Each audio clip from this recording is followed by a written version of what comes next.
जैसा कर्म वैसा फल। हिंदी कहानी। पहले किसी गांव में एक मनुष्य रहता था। उसकी पत्नी मर गई थी। उसी गांव में एक नारी रहती थी जिसका पति मर चुका था। उन दोनों का एक एक बालिका थी। वह मित्रता से रहती थी।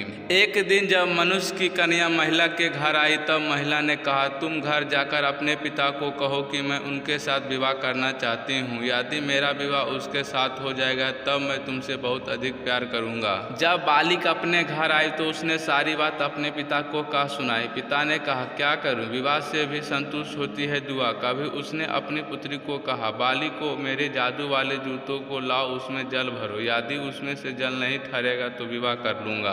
उस जूते में एक छेद डालते ही सारा जल नीचे गिर गया। घिस ही शुभ बोला, उनका विवाह हो गया। पहले तो नारी ने उस बालिका का अंदर किया, बाद में उसे 2 हक देने लगा था। अपनी पुत्री को पोषण अच्छी तरह से करती थी, फिर भी दिनों दिन उसकी कन्या का क्रूप एवं कमजोर होती जा रही थी। डरर एक बार सर्दी में जब बर्फ गिर रही थी तब उसे सौतेली माँ का कागज का चेक देकर कन्या ने कहा, जंगल में जाकर भूल जाओ। कन्या ने कहा, इस भयानक सर्दी में बोरे कहाँ मिलेंगे। उसे फटाकते हुए सौतेली माँ यूं ही कहने लगी, यह निर्णय जब तक तुम भेजे नहीं ले जाओगी तब तक इस घर में दरवाजे तेरे लिए बंद रहेंगे। रोती हुई बालिका वन की ओर चल पड़ी। वन में घूमते हुए उसने एक कपनी देखी जहाँ 3 बौने सिंगनी ताप रही थी। जब वह बैठकर वहाँ कन्या भोजन करने लगी थी तब सफेद मूंछों वाले बनों ने कहा, हमारे लिए भी कुछ भोजन दो।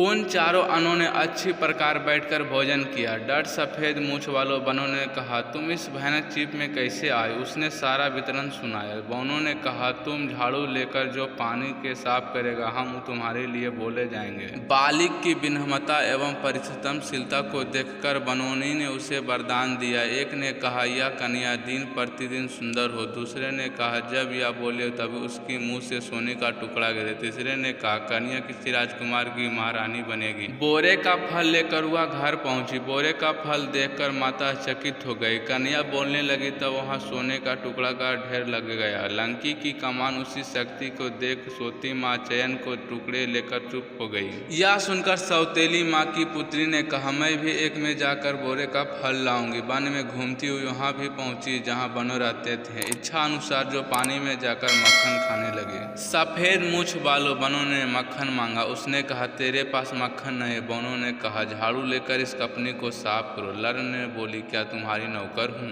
ऐसा कहकर भी लेने के लिए एक में घूमने लगे। इन तीनों बहनों ने उसे श्राप दिया। एक बहनों ने कहा, यह दिन प्रतिदिन क्रूप होती जाएगी। दूसरे बहनों ने कहा, जब यह बोलेगी तो इसके मुंह से मेढक निकलेगा। तीसरे बहनों ने कहा, यह दुखी होकर मरेगी। कहीं भी उसे बेड नहीं मिला और वह घर पहुंची। जब वह बोलने लगी तब उसके मुंह से मेढक निकलने लगा। पुत्री की यह स्थिति देखकर माता बहुत दुखी हुई। एक दिन सौतेली माँ ने पुत्री को कहा, यह जन्म लेकर बर्फ में एक गांव के 2 हुआ, वैसे ही करने लगी। उसी मार्ग से एक राजा जा रहा था। सुंदर बालिका को देखकर उसने कहा, सुंदरी बालिका, क्या तुम मेरे साथ विवाह करोगी। बालिका ने कहा, मेरे यह सौभाग्य होगा राजा जी। बालिका का राजमहल यह ले गया और उसने दोनों को विवाह हो गया। 1 वर्ष बाद उसने एक पुत्री को जन्म दिया। जब सौतेली माँ ने सुना कि वह कन्या महारानी बन चुकी है तब ईश्वर के साथ अपनी लड़की के साथ राजभवन गई तथा कहने लगी कि पुत्री मुझे इसे सलाह लिए बिना ही यहाँ आ गई। बालिका ने सौतेली माता के स्वीकार किया, परंतु दूसरे दिन जब राजा नगर के बाहर गया हुआ था तब उन दोनों ने उस लड़की को पतन राजमहल के समीप नदी में डाल दिया तथा अपनी लड़की को उसने स्थान पर सुला दिया।